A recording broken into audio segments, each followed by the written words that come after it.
Hi, welcome to NDE TV. I'm Peggy Robinson. Today's guest is Lynn Monet, and she has been a nurse for like 30 years, and she's experienced a lot in the afterlife transitions, end of life care, and she's got a lot of experiences to give us to help us get an idea of what these experiences are like for a lot of people.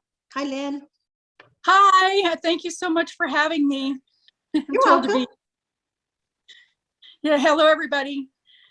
So do you just want me to go ahead and start talking? Yeah. As she said, my name is Lynn Monet. I've been a nurse for over 30 years, 17 of which has been in end-of-life care. I'm also an empath. I've been an empath ever since I was a child. I grew up 4 blocks short of a hospital, and my siblings and I were all sensitives, and we would see people in hospital gowns kind of walking through our house, and other things that occurred.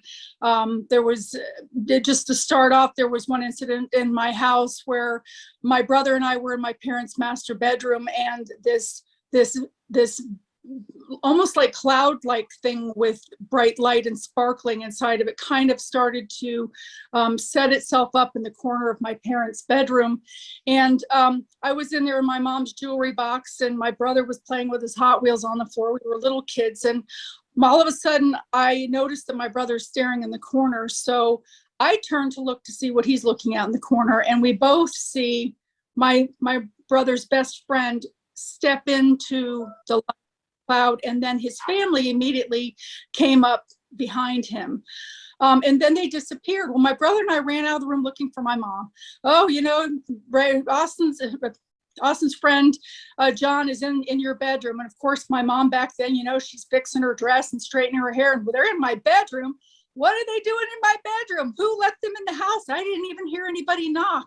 So of course, my brother and my mother get back there first, and there's nothing there. And back in the 60s, those types of gifts, if children had them, they were immediately squelched because it was what the Joneses thought, and nobody wanted them to know that your kids could do those sorts of things. So my brother, the very next day, went to his bus stop, got on the bus, and his friend John Moss his friend John was not there.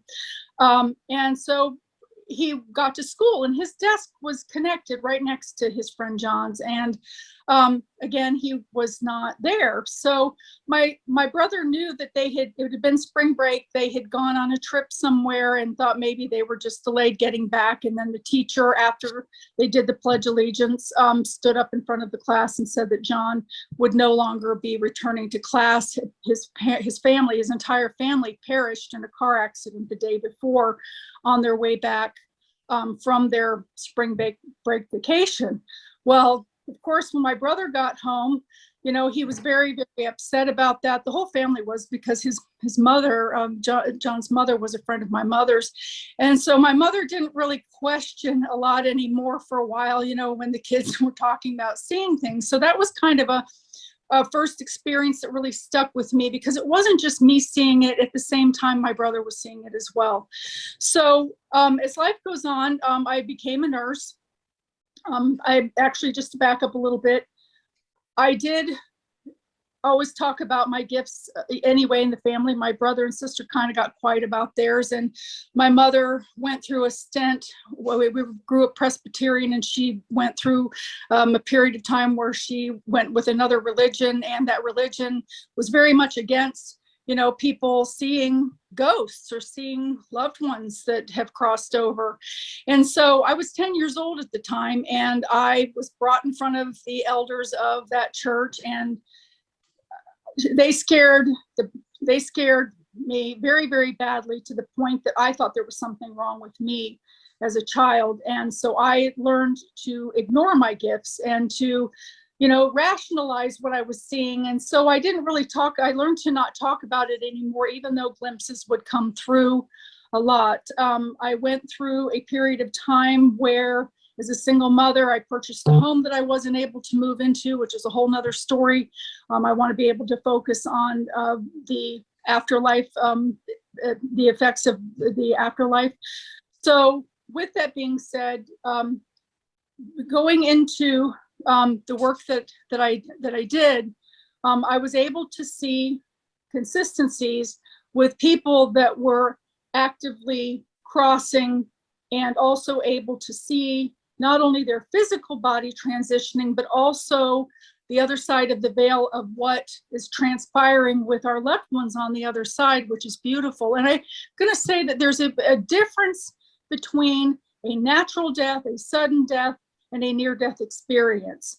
The near-death experience doesn't get the ta-da moment because they're coming back. So that's why sometimes they get there and they think, where is everybody? You know, where, you know, I didn't expect it to be this way. And it's usually because they are being sent back. But with that being said, when my mother passed away, there was a very, very beautiful moment. I was in her room with her.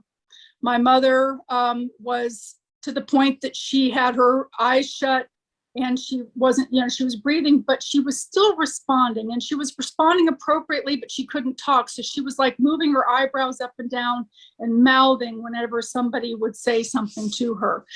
So I was sitting there, and my mother was laying there, and I can see the side of the room filling up with this like filament.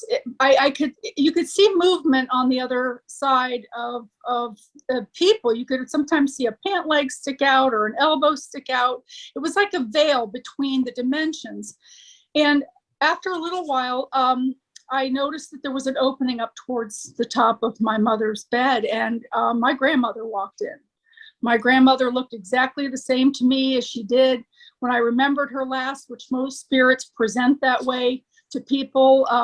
So when she came over to my mother's bed, I was on the opposite side of the bed sitting in a recliner, and she came over to my mother's bed, and she started stroking the inside of my mother's arm. And she leaned forward and she said something into my mother's ear that only my mother could hear at that point, because when they start to transition from hearing here, they start to be able to hear the telepathic messages. So my mother's mouth started moving and her eyebrows started going up and down as my grandmother pulled away. Then my grandmother leaned in again, did the same thing. My mother started, when she finished doing the eyebrow moving thing. And this happened 3 times, and it was appropriate. It was consistent. My mother was responding to her mother whispering in her ear. Behind my mother, through the veil, I see this person frantically waving, and I look beyond there and I can smell my sister's perfume. And it was my youngest sister, Robin, who had been murdered by a jealous boyfriend when she was 20. And she was standing behind my grandmother. And again, she was beautiful. She looked the same as she did as I remembered her last.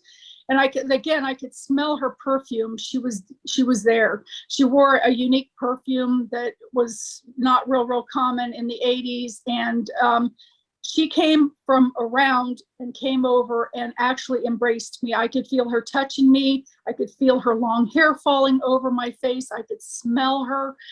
And when she went back, it's like the whole room effaced. The whole veil had pulled open. So I could see directly into all of these people and these angels and this beautiful setup that they had to anyway, still see me? It blacked out. Okay, sorry.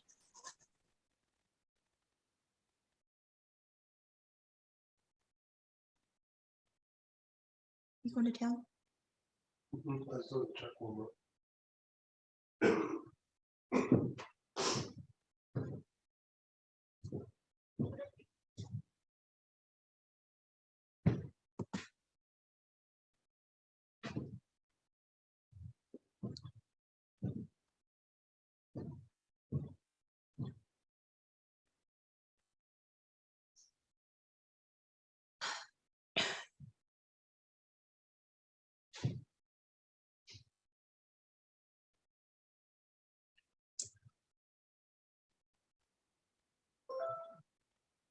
I hope Lynn comes back. So what I'm hearing so far is she was very in tune to spirits from a young age, and nursing enhanced that. I'm There you are. there. I am. I'm sorry. We've got some construction work going on next door, and sometimes they bump things or run over things. So I think maybe they might be messing with the internet. But anyway, what I was saying is the whole veil had effaced. I can't see you. I just hear you. Okay, let's see.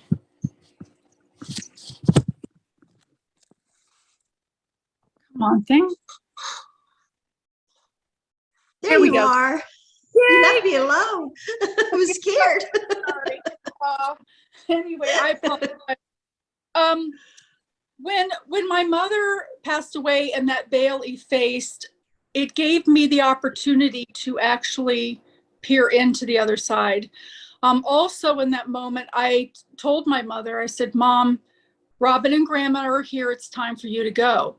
And she then started mouthing and doing the up and down eyebrow thing. And within 10 minutes, she took her last breath. But with that being said, after I told her that, I'm watching all of the festivities on the other side. There was the light that was coming from, and the elation. Oh my God, it was like the most nourishing food. I mean, you can't even describe it with words that was coming from the other side that I felt.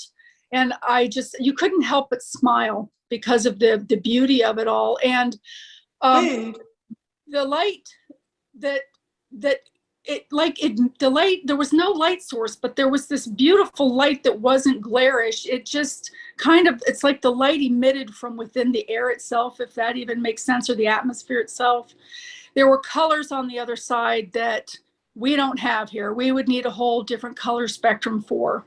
And as I'm sitting there and I'm looking at the festivities, they do have a table with like a cloth on it, but there's no food on it or anything. And it's kind of under this beautiful tree. And I all of a sudden notice them doing like this football huddle up towards the top of my mother's bed. And I'm thinking to myself, why are they doing that? So I was watching them, and all of a sudden they started to open up. And then the very center was my mother standing. It was almost as if they were trying to help her get her spiritual feet. And my mother was beaming. She was beautiful. And by one, they each approached her. Some of them I recognized and some of them I did not, but she did. And she was greeted by each one. And I'm sitting there grinning from ear to ear. And all of a sudden I look over and I realize that my mom has stopped breathing. And I start thinking, oh my God, here I am. My mother's just died. I'm grinning from ear to ear because I'm watching this. She's not dead to me. I'm watching her doing all of this. I thought, but they might come in and think, that I did something to her. So I went ahead and I called the nurse, and the nurse came in. She pronounced my mother dead. She walked through all of the spirits going on in the room, right through them. They didn't seem to be bothered by it. The whole ritual literally lasted about 20 minutes. I asked the nurse after she pronounced my mother dead if I could stay in the room with my mother, and she said yes. So of course I wanted to watch. I wanted to see what happened, and I see my mother again being greeted by all of these people. And after a little while, I don't, some people talk about the window thing to crack it. I always thought it was a superstition. And again, this might just be a coincidence. I don't know. But they started to file out past me one by one. As they would come and greet her, some of them would just kind of go back to do what they were doing. But then there were other ones that were walking with her. There were about 10 of them left that were walking with her. My grandmother, some beautiful souls. And they passed me on my left side. And of course, there was a window behind me. And again, that may just be a coincidence. But with that being said, as they passed, they kind of leaned in towards the top of my head, and it felt tingly. I don't know if they were giving me a kiss on the head or what they were doing. I can see ghosts, but more so out of my peripheral vision, I can see them as solid as I see you. So when my mother started to approach, I knew which one she was because she was still in her patient gown. My mother had beautiful legs, and I recognized her shapely, beautiful legs as she crossed by. And, I never grieved the loss of my mother because I saw where she went. I know she's not dead. I know that she's still very much around me. And I have to tell you a couple of things that are funny about that. When My mother passed away. She was the one that would always make the Thanksgiving dinner, a turkey. And so now she passed away in July. And so it was my turn to make the turkey. And I'm standing in my kitchen and I'm prepping this turkey. And I hear like a megaphone come into my ear. Don't forget to put on the aluminum foil. Well, I wanted a nice brown turkey like the one they had on TV. So no, I wasn't going to put the aluminum foil on there. And then I found out really, really quick that my breast got burnt and my legs were raw.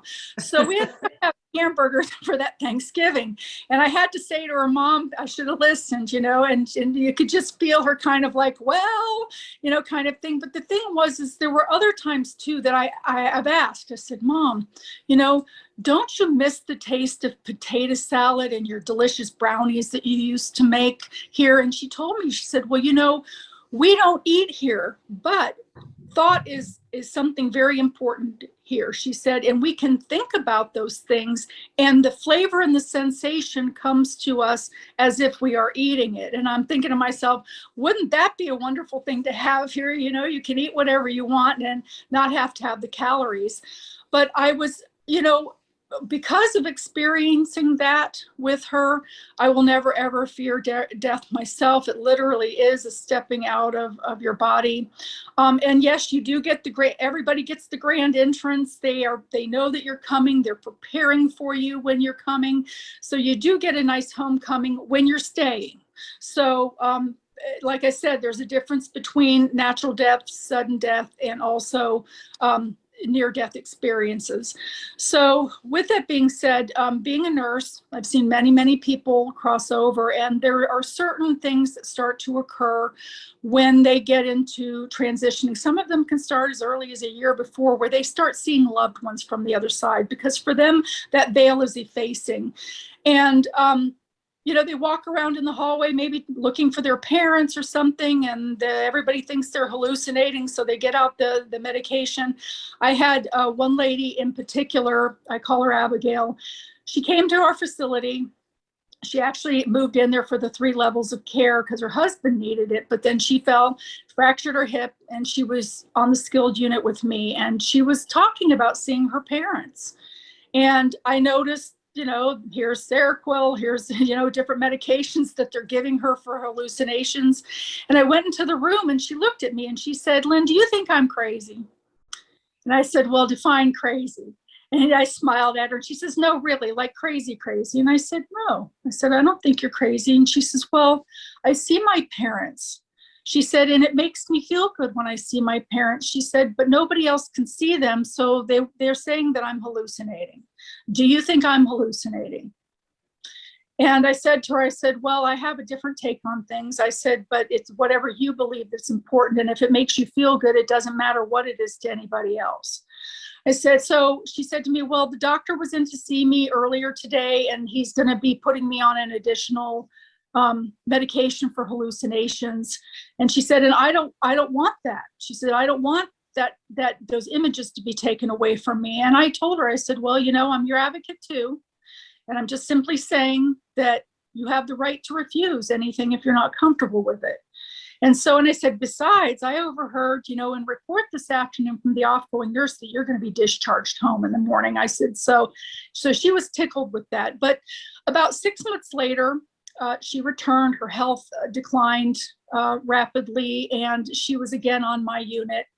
And she started talking about visits from this beautiful dark-haired woman and a little girl, that they would come to see her in her room.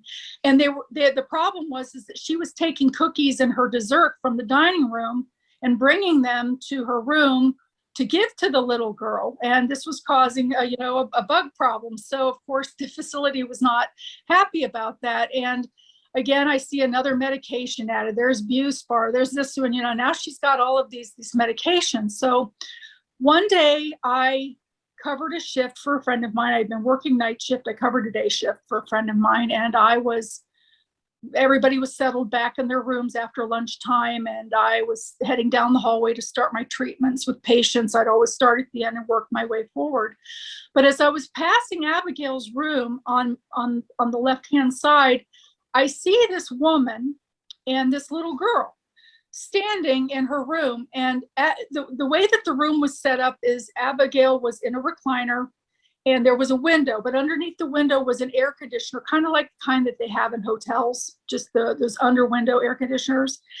And she had a piece of butterscotch candy, and she was leaning forward offering the candy to the little girl. Well, anybody else that would have walked by, it would have looked like she was trying to feed the air conditioner, but she was leaning forward with that.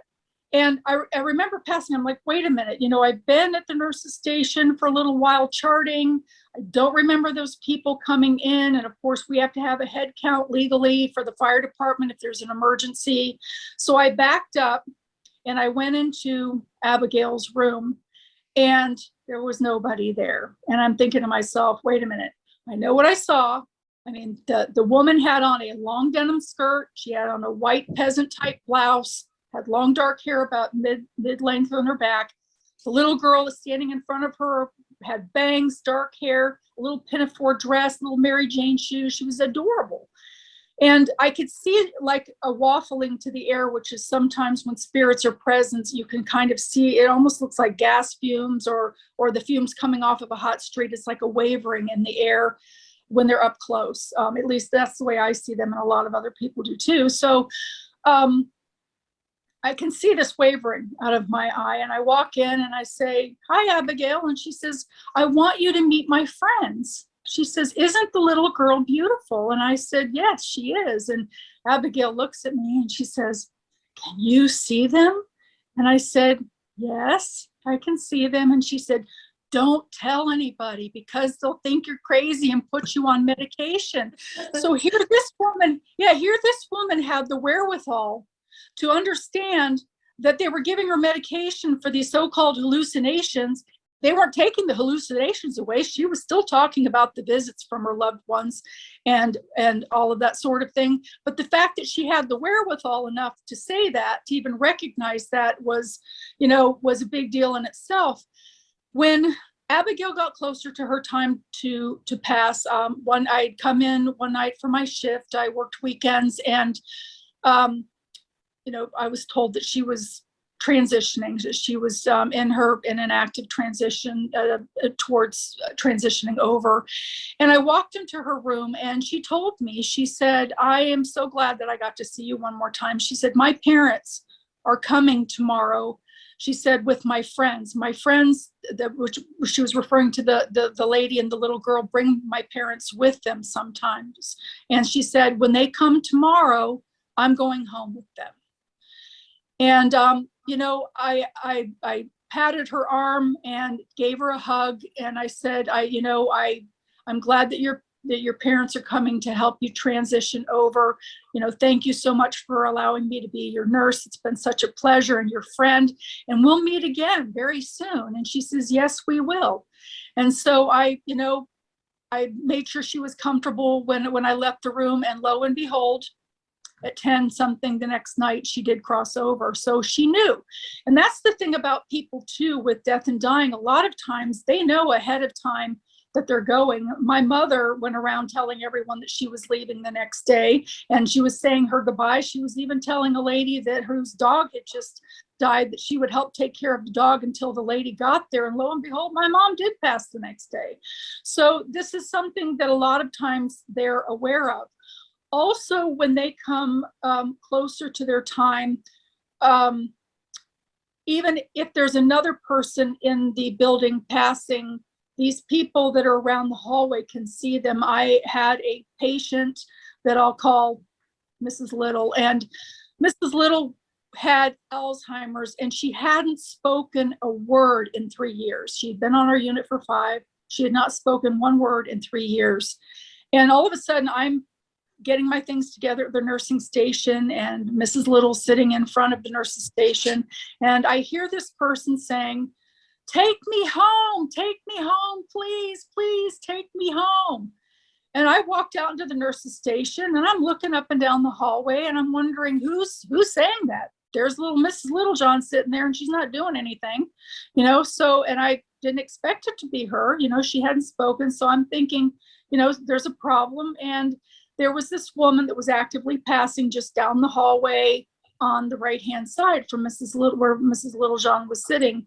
So I go back in the nurse's station. I hear again, please, please take me home. And I walk out and I see it coming from Mrs. Little. And I walked over to her and I said, Mrs. Little, I said, well, are you okay? You know, and she says, look at the angels. Look at the angels. She says, aren't they beautiful? And she was pointing to the hallway. And when I looked down the hallway, I didn't see anything. But when I look at things a little bit differently, I call it look, I could see the angels and the loved ones literally bulging out of this woman's room into the hallway. And because Mrs. Little ended up passing away 3 months later, she had the ability to also see those spirits, and she was commenting on it. And so they do see, they are able to see, you know, spirits. I had for instance, that I had a blind patient, and I think this is very significant. I had a blind patient. I only had her for maybe a month or so before she declined and passed away. She was in the active stages of declining. The family came and found me, and they told me, oh, mom's talking to people in the room that aren't there. And so I said, well, let me come with you. Let me see if she's comfortable. Maybe she's having some pain. Let me see what I can do for her. I walked in the room and she was laying there. Now, this woman is blind. She had been blind for 50 years. She was close to 90 something.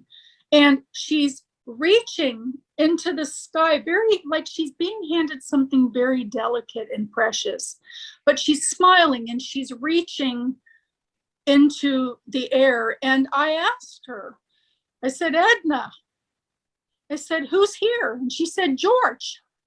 Well, the daughter almost passed out. Talk about turn white. And she said, my father is George, and he's passed away 10 years ago. She said, my parents were married like 60 years. And so again, she's seeing someone that she knows. And then, so I said to her, I said to the daughter, do you feel that she's hallucinating? And she says, well, I don't know. And then all of a sudden, Edna says, and he's really happy that you're taking care of Pixie. Well, then the son speaks up and he says, Pixie was their dog for 14 years.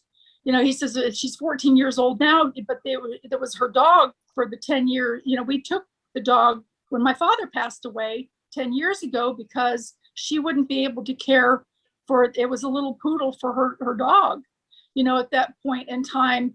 And so she was correct in what she was saying and that she was relaying. And I just want to say this, you know, a lot of times people, when they're in their grieving and somebody is actively passing, they miss a very beautiful time to communicate themselves with the other side.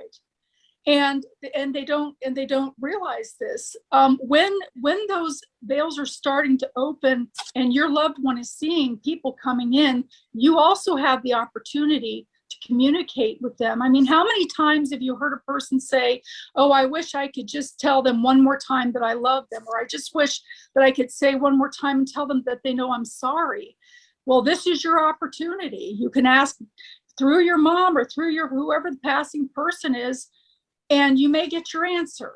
So keeping in mind that they are there for them, and, you know, people, you know, when they find out this kind of works, they, you know, you can't hog the conversation because they're there for them, but ask your question and be clear about what you're looking for with your answer. And a lot of times the person crossing will, because they can hear them telepathically, they can relate it. You know, these people aren't seeing pink elephants climbing on the wall. They're seeing people, not only people that they recognize, but people in the room recognize also. So it's not something that's that random. And the son said to me, he says, is she hallucinating? And I said, well, do you think she's hallucinating? You know, because of course I have a different take on things, and I really didn't want to medicate her for that. You know, I wanted to give them the opportunity to connect with her and possibly get the gifts from the other side. And so he said, well, it's kind of freaky. And I said, well, let me just do this. I said, Edna, may I ask George something? She says, yes. And I said, will you ask George, you know, George, what color is your son's shirt? And immediately Edna said, yellow. Keep in mind, this woman cannot see. She's as blind as she's been blind for 50 years. He had on a soft yellow polo shirt, and their eyes got big. And he said, no. He immediately says, hi, Dad. It connected with him the reality that his father was really there. His mother couldn't see what color his shirt was. So this is stuff that it's not random. It can't be made up, for these type of things to happen. And I said to them, is there anything that you would like me to do? And they said, no. And I patted Edna's arm and I said, Edna, enjoy your family on both sides. I'm going to go ahead and head out. Call me if you need me, for anything. I want to give you your private time. So many of these things have happened. I've also had experiences with souls who've chosen not to cross over. When a person comes to the point of transitioning, they can either choose to cross over or not. And the ones that choose not to cross over are the ones that sometimes end up haunting your house. Some of them are harmless, some of them are not. But again, with that being said, when being in the facility, there was one particular incident, and people sometimes choose not to cross over. Most of the people that you'll see kind of still wandering as souls that have not crossed over is because of maybe their religious beliefs. A lot of them are usually like from the 1800s, where they were afraid to cross over for maybe something that they did, or a lot of times a person will not cross over because they're tending a loved one, maybe expecting an ailing a spouse or child to cross before they do, but then they end up crossing, so they still want to kind of stay in place and kind of be in their realm of care, or a pet. So there are a lot of different reasons, but the problem is that when the person or a pet that they're caring for crosses over, they end up being stuck here and they have to be helped over. So with that being said, I again had a patient that was actively passing in the hallway, and a lot of times some of the lost souls, I call them lost souls, are the ones that haven't crossed over. They have a tendency to want to come close and just kind of watch, because they can see the angels, they can see the loved ones coming in for the people, because they're not in a dimension. We're like on the third dimension. The other side is supposed to be the fifth dimension, and they're kind of stuck in a fourth dimension. So I had this particular, I saw this ghost standing there. He was kind of peeking around they had these pillars, and he was kind of peering around the pillars. And I said to him, I said, hi. And he's like looking over his shoulder, because he's not understanding that I'm speaking to him, because most of the time, people walk right past them. They don't see them. They're invisible to them. So nobody communicates directly with them. And eventually he kind of realized that I was talking to him. He came over to my cart. And I'm going to say this: when people choose not to cross over, the wounds or whatever cause that they had, that they have passed away from, still shows. They still have their emotions, addictions, and those sorts of things. And I could tell on him, he had like a Swiss cheese looking to his abdomen area off to the side. So I'm assuming that it was either cancer, maybe cirrhosis of the liver, but he had some kind of a corrosive disease that took his life. So he's a very handsome man standing there. He's dressed in his clothes. You could tell that he was not some poor person. He had on nice clothing. And he spoke in a very heavy accent of an Irish brogue. And I asked him, I said, why are you still here? And he says, me lady, he says, I have to stay here. And I said, well, this person over here is getting ready to cross. I said, if you want a free ride, I can hook you up and help you cross over. And he said, no. He says, my wife and my girlfriend are up there, and neither one knew about the other. And of course I got a chuckle out of this, because I'm like, well, they know now. I said, and because once you cross over, a lot of those negative emotions and any type of anger or resentment is released. I said, so you don't hold those grudges against people. I said, you have the opportunity to go. I can see you. I said, not many people can see you and give you this opportunity. So let me know what you want to do. And he kind of faded away. But, he didn't want to cross over, because he didn't want to have to face his wife or his girlfriend. because he was cheating. So he chose to stay earthbound with that, so there are reasons that people, they choose to sometimes, stay earthbound that way. But I've had so many, experiences with different things that way. I've had some dark experiences too, which is a whole nother book that I have. But these angelic beings definitely do come, and people, when you hear people talking about loved ones in their room, I have another beautiful story. It was in a patient's room. Her daughter was there. She was actively passing, and actually, no, it was her aunt. I'm sorry. And her aunt said to her, she says, I'm going to say, Mary, where are those two beautiful little girls of yours? And Mary told her, she said, Aunt so-and-so, Bob and I have been married for 25 years and we haven't been able to have children. I don't have any children and I'm going through menopause. And she says, no, I'm sure these are yours. She says, they look just alike. They look just like you. And you're holding one in each arm. And she's like, okay, well, that would be nice, but that's not going to happen at this point in life. And so the aunt kind of then went into her period of time, which they do kind of a transitioning sometimes where they're testing the waters. You can tell that they're doing that because you'll notice their feet are in right position and then they get more flaccid and then they perk up when they re-enter, as well as their eyes are kind of glazed over, like the lights are on, but nobody's home. And then all of a sudden, when their toes perk up, their eyes become bright. And they start talking sometimes about seeing people on the other side. And this is what happened. And I was there that day too. And the aunt comes through again and she says, no, these are your children. She says, I know they are. She says, when are you going to have them so I can see them before I go home to see Jesus? And again, Mary was like, I'm sorry, I don't have children. I can't get pregnant. I don't, that's not going to happen. So about 6 months later, Mary's father ended up being on the unit with us for some care, just temporary. He had had some surgery. And all of a sudden I see her walking in the hallway and she's got a baby bump. And so I walked up to her and I said, what are you having? She says, twin girls.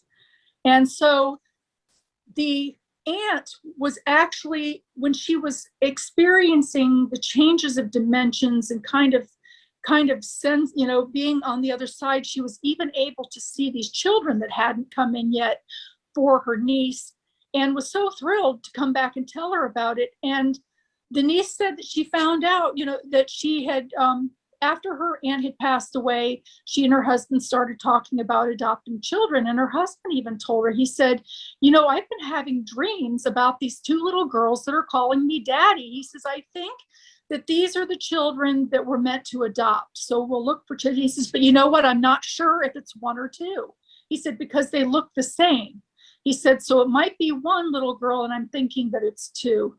Well, lo and behold, she started not to feel well and she thought she had mono. And she went to her primary care physician, who had an office and also with an OBGYN person. And, and he tested everything. Everything came back fine. He says, you know what, let me just check your urine. Let's just see if you might be pregnant.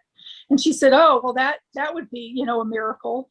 So she went ahead and let him do that. And he came back and he said, yep, you are pregnant. And he did a pelvic exam and he was a little concerned because the uterus was much larger than it was supposed to be, according to when she said she had her last menstrual cycle, which, when you're in menopause, it's sporadic. So he asked her if she could come back the next day and have an ultrasound done to see how far along she was with her pregnancy. And so she went home that day. She did not tell her husband. She just told him that she had a procedure that she needed to have done and he would need to drive her there. And so he did. And he's sitting in the waiting area. And they call him back and he comes into the room and she says, I'd like you to meet our children. And he was able to see the babies on sonogram, and that there were two little girls. And so, he was having these premonitions. The aunt was having these premonitions of these children coming in. And I have another example of that as well. I had another patient. This woman was coming, it was a daughter. The patient's daughter was probably 49 years old, and she had never been married.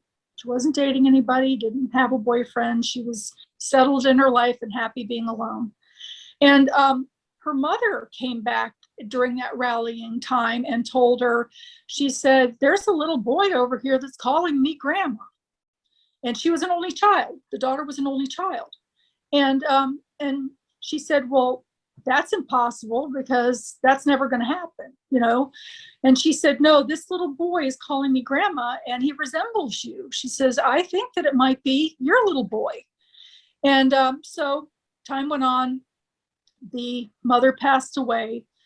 The lady, again, started to feel a little funny, and she went to see her doctor. But, oh yeah, and let me back up to this part of the story that was very cute.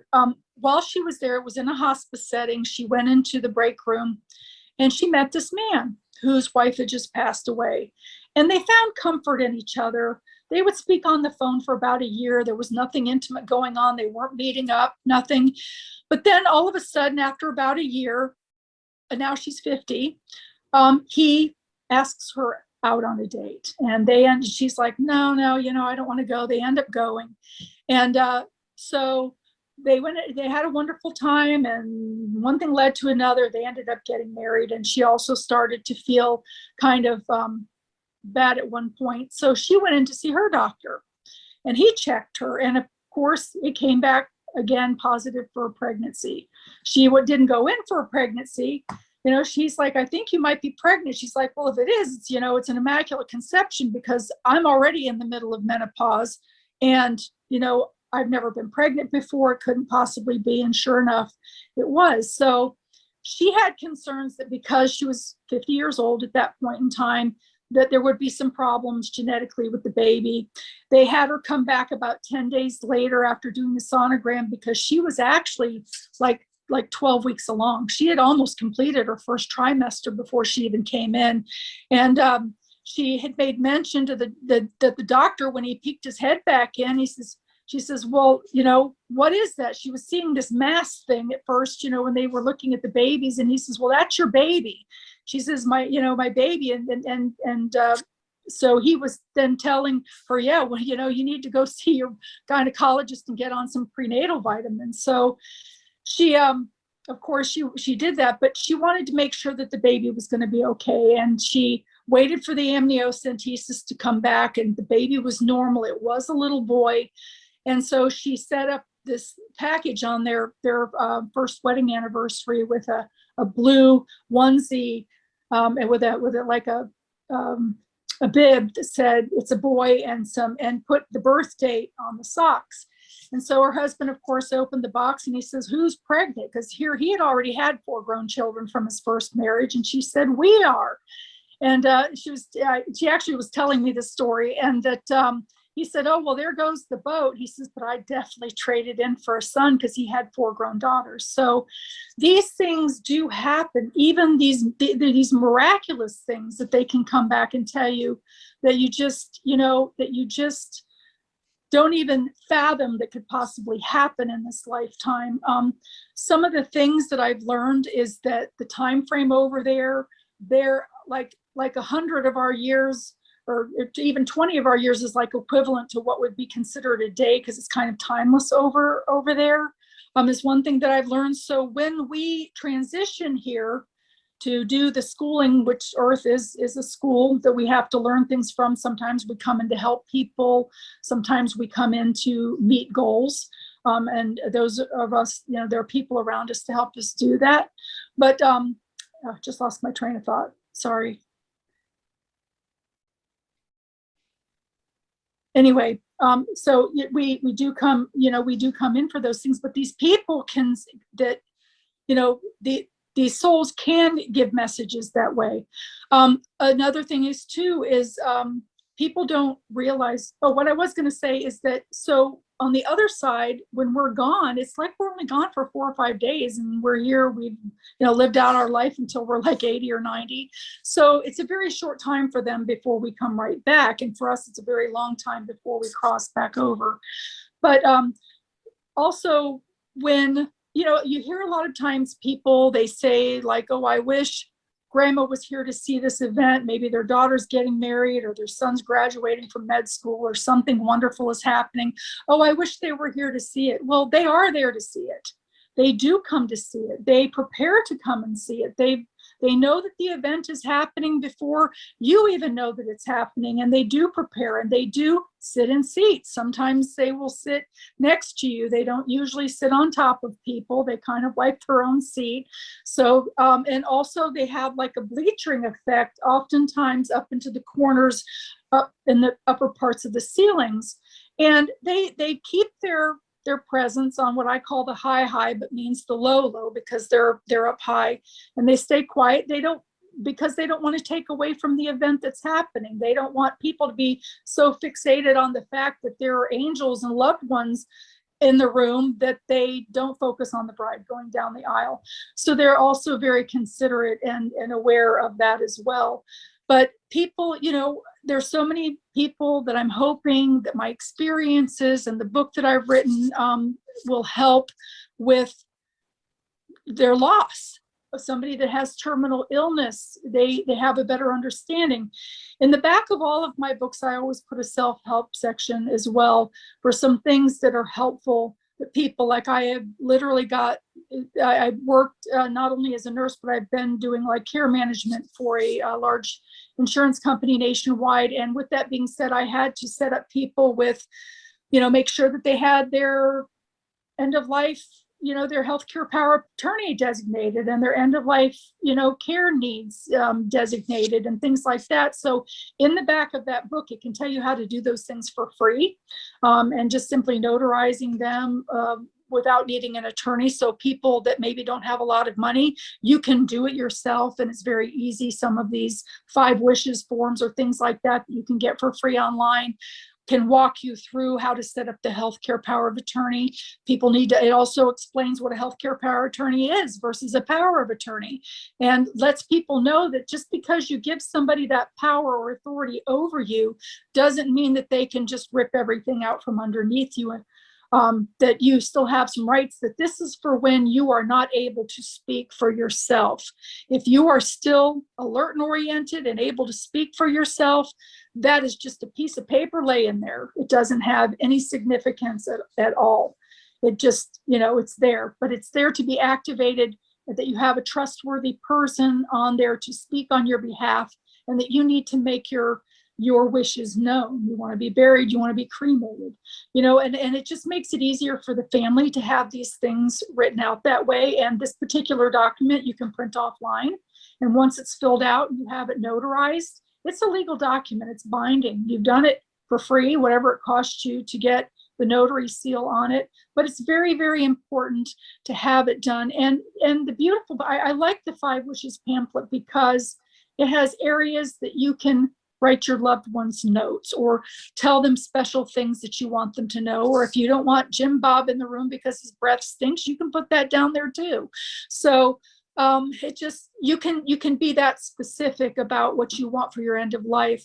Another thing is a lot of times when people are getting ready to pass, their family doesn't like to talk about it. They try to, oh, don't talk about that. That's not going to happen. You're going to be okay. Oh, I don't, we don't need to talk about that now.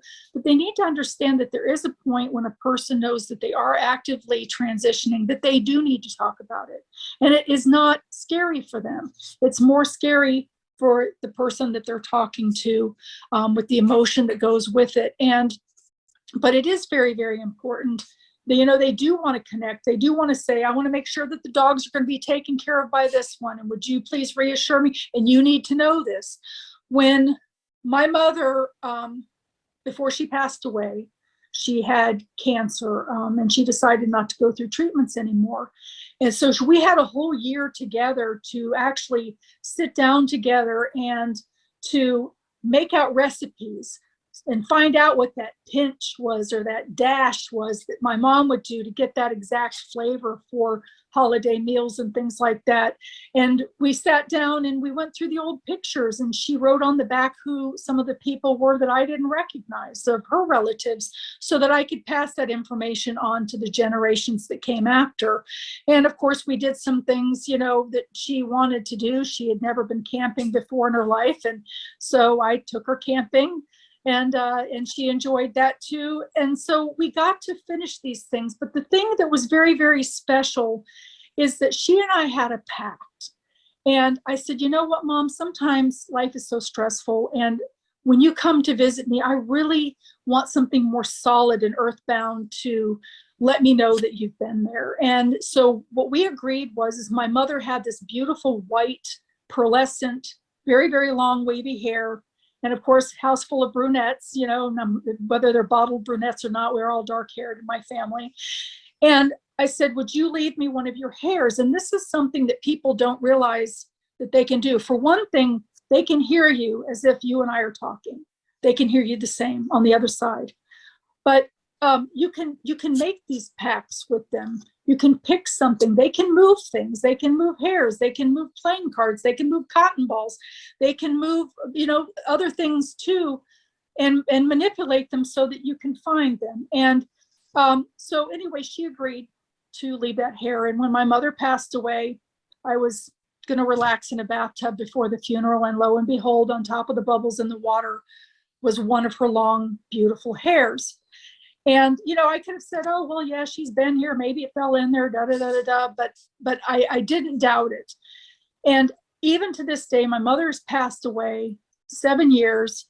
I have moved several times. I have a different car that she's never ridden in. I am still finding her hairs to this day. I found a hair on the dining room chair at Thanksgiving this year of hers that was placed there. And the thing about it is it brings such comfort. When I was, I had gone back to school to further my degree in nursing, and there was a day that was very difficult. It was a hard exam. There was a do or die kind of exam, so you couldn't mess up on it. And I had stopped in the school bookstore that day, and I had picked up a 3-ring binder and the loose leaf papers that were supposed to go in it, and went straight from the school into a car that my mother had never been in, and straight to the school.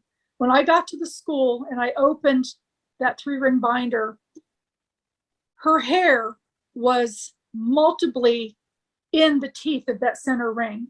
Now, I would fight God for my children. I don't know a mother that wouldn't. If God says it's their time to go, we would definitely be negotiating, because, you know, you don't want your kids taken away. But I swear on my children's lives, what I am telling you, believe it or not, happened.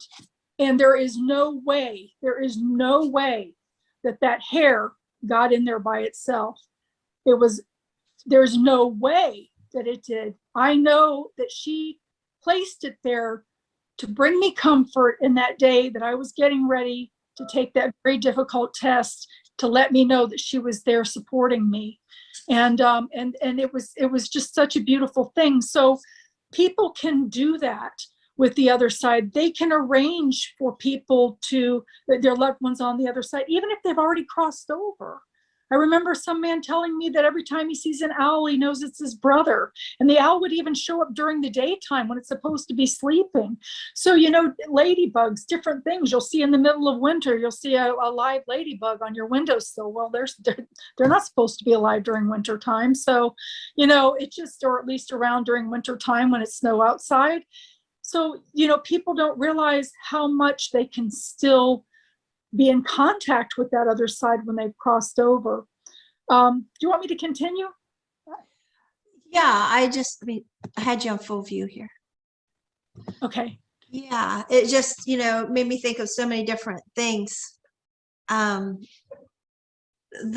you know, people get alerted, like, I think I see a ghost, or someone saw a ghost, like, oh, you know, you didn't, you're crazy, and all these attitudes towards it. And people just need to realize it's just normal. It is normal. It really is normal. I mean, when souls cross over, they can come back and forth at will. They're able to be in 6 places at one time simultaneously, which is something interesting. My father, like you, had a near-death experience. He had gone for his yearly physical with the doctor, and the doctor noticed that he had bulging veins in an eye and sent him immediately to the hospital. And they found that he had this very rapidly moving clot. And there wasn't enough time to try to dissolve it or do anything with it, so he had to have it surgically removed. And when they did this, he remembered waking up in the recovery room, and the nurse was just getting ready to put in some morphine into his IV, and he said, no, something just told him not to do it, because his blood pressure would run a little bit low, and morphine lowers the blood pressure. So he said, no. And she says, what, you don't want this? Well, she had already injected half of it in there. And so he said that immediately everything went dark and he felt himself floating, and that he came up to the ceiling of the room and rolled over, and he could hear them calling for the code blue. He could see himself laying there. He could hear them calling for the code blue. He could see them coming in with the crash carts. And then he continued up through the ceiling, but he said that he was in like a black tunnel that was very warm, and there was like sparkly. It was like sparkly, and that he was heading upward. He also made mention that he got to see while he was there, my deceased sister, which was a nice visit for him and definitely changed his life, because he was not a very nice man before that experience. So he was talking about how he was able to be with all of his children and his new wife. He had 6 children, 5 that were still living on this earth, and he had a new wife that he had just married 6 months ago from Russia. And he was given the choice to either continue on or to return. And he chose to return because he knew that his new wife from Russia didn't even drive yet. So he at least needed to do some things to finish up. And also he came forward and made amends with his family with some of the bad behavior that he had that was abusive behavior throughout his life towards them. So, but he talked about how while he was there, that he was standing next to me, and that he actually described, and we were in different states, and he was actually describing a shirt that I had on that was my favorite shirt. It was a white shirt with pastel, beautiful stripes on it, and I wore it all the time because I loved it. And he actually described what I had on, so I knew he was telling the truth because he had never seen that shirt. So, and then he started talking about my brother and my sister, and he said, I knew that all of you were going to be okay. He said, but I knew when I looked down on his new wife, Larissa, that she needed to have some things finished up. So he agreed to come back. And he said that he remembered when they started to send him back, that it was very, very fast and sudden. And all of a sudden, kabam, he can feel the weight of his body. He can feel the pain from the surgery that he had. And he wakes up. And they're like, oh, well, here you are, you're back. So he had another 10 years to live after that. And he did, like I said, he made amends. He became a very humble, very sweet man, which was unusual for my father. My father didn't believe in religion. He didn't believe in God before that. Let me tell you what, he turned around, and he definitely became a very loving and kind man who was very dedicated to making it known, that he now had a great respect for God, and that he loved him, and not so much in a traditional religion way. I think those of us who, I experience it from a person looking in the window from the outside. People like you have experienced it from inside the window, and I think that is amazing.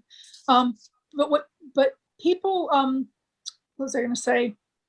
Just lost my thought again. I'm sorry. I don't usually do that. I'm talking along here. I do it all the time. Okay. But when he was talking about things too, I made mention to him about some things that I had happened earlier, and that's why he even shared the story with me. But he ended up preparing everything, teaching her how to drive, and then his time, finally came to pass. And when his time came to pass, he's like, I'm not afraid to go. He says, because I know where I'm going. And he said, and I'm really looking forward to being there, being on the other side. So it is a beautiful, a beautiful thing. It's like you said, it's very natural. It's an extension of life. It's literally like a shedding of your skin almost. With that being said, and a lot of times people too, and I know that you've heard this too, that have had near-death experiences, they're like standing next to their body on the ground and the EMT's there and they're like touching themselves, hey, I'm still here, I'm not dead. They realize that they're not dead. I had a for instance also where my children are gifted. They've always been raised to be gifted. They've never had that part shut down for them because I'm an empath. I also, when they have gifts, I honor that as well. So I had my oldest daughter with me. She was 4 years old at the time. We were driving in the car and we came up on this red light where there had been an accident. There had been a large gas truck that was turning into a gas station, and you could see where a car had gone underneath the trailer part of the truck. And so we ended up having to stop, and we're sitting there. And this is with sudden death because the body's like projected out and it's unexpected. The natural death is expected. They do all of this beautiful planning. The sudden death is different because it's more projected. It's not expected. And a lot of times the soul is not prepared for the death. And my daughter says to me, she says, Mommy, she says, who's the man with ketchup on his face? And I'm like, what? And I turn and I look at her and I said, what are you talking about? She says, the man that's looking at me in the window has ketchup on his face. Well, I could catch out of my peripheral vision this man frantic. He was like standing at the window and he was going then left and went from car to car trying to get help. And it turns out that a man did pass away in that accident. He was decapitated, actually. So, my daughter was able to see this too. But in the case of like sudden death, they are projected. It sometimes takes them a little while to get past the emotion because there's a thing about emotions that kind of negates the ability for the spirits to come in immediately and be around you until you have calmed down, because their frequency is so high that their frequency can exacerbate any emotion that you're having. And if you are extremely upset or you are extremely angry or something like that, they can make it worse. And they don't want to come in and make it worse. So they kind of stand back at first. Once the person, the soul starts to realize that they've passed away, then they can be retrieved by the loved ones, and then they are taken to that beautiful reception that they have if they're staying. If they're not staying, they're kind of placed somewhere else where they don't necessarily see everybody. I did talk to a woman one time that she was allowed to see her dogs because her dogs came running through a field at her. She didn't go through the tunnel. She was actually placed in a beautiful flower field, and a man in front of her that turned out told her that he was her great-grandson that was coming in, and redheaded, and she ended up she did end up having a redheaded great-grandson. So but her dogs were like running to her through the field, but she didn't get to go in and connect with everybody because she too had that choice, or she was told that she was going to be coming back, and she remembers very swiftly almost being thrown back into her body. It's that fast. But people, people do have gifts, and these things do happen. And in the case of somebody with a sudden death, you need to let them know you died. Talk out loud. You may not be able to see them, but they are seeing you. They might even be standing in the room.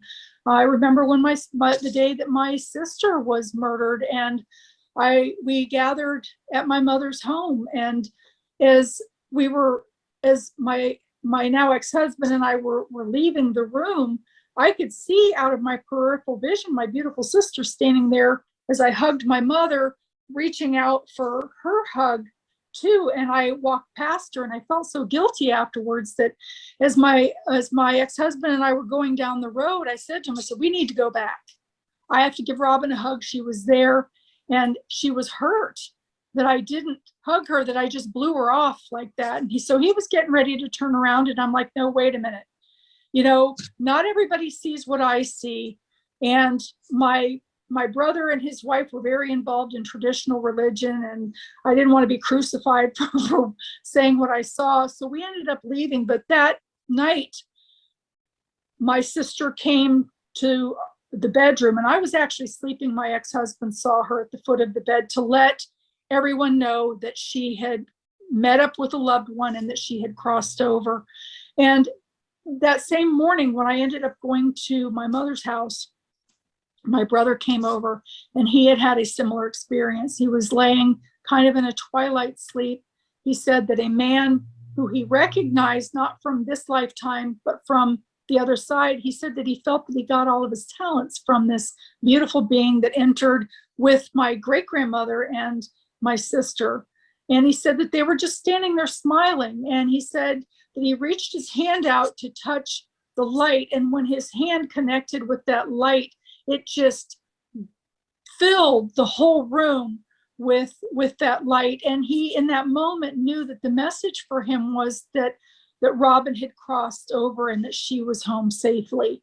And that was the message that she wanted to come and let everybody know. So, there are so many things that if people could see what I see, or have the experience that you have had and see the things that you see, if they could, there's, death wouldn't be so frightening for them that way. And, not many people see these things or experience these things. And then when they do tell it, then people don't believe it because they've not seen it or experienced, or they've repressed it. Because Exactly. I was the type kid, I always got mad when my sister, my dad told ghost stories. And as my sister got older, she, when she had kids, she was still telling these stories. I would just sit there and roll my eyes at her.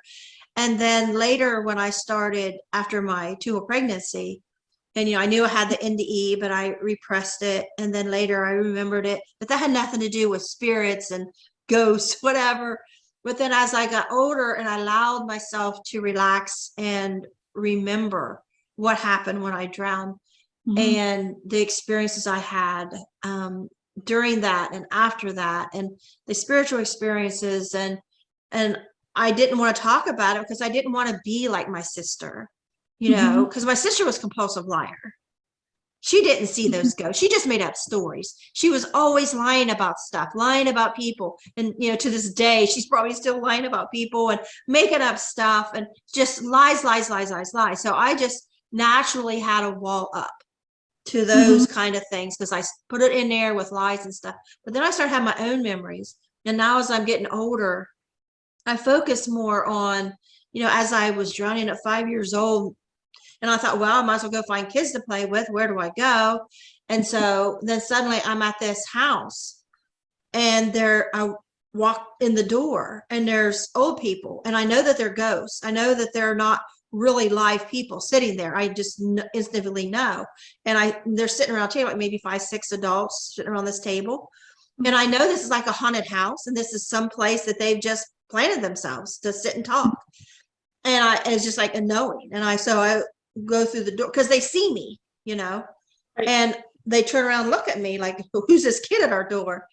And I said, I'm looking for kids to play with. And they got quiet for a minute, kind of looked at each other. And one man looked at me and said, go check the graveyards. And then suddenly I was back over the pond. And it was like travel was different. It wasn't like you walk there, you fly there, you're there. And then you're walking, and then you're flying, and then you're going in and out of houses. And then, it was like jump and skip and go, it wasn't we had to go through a physical means of getting there here. And so, as I'm older and I can relax, I'm like, I know these memories are true. You don't keep this stuff for 55 years in your head and they not, be real. And so I think about, where was that house? And I wonder if I could find that house. And because I think I kind of know what direction it was. I think it was towards Belpre. And I know it's a 2-story white house. And I know the door is not at the end of the kitchen. It is at the corner side. and you Mhm. walk in that corner side and go in the kitchen. And I remember what the kitchen, like the cabinets and stuff, was in the back wall behind around, and the table was, and I'm sure that house isn't there. I'm sure it's condemned. But in my head, I'm like thinking, I want to find the house.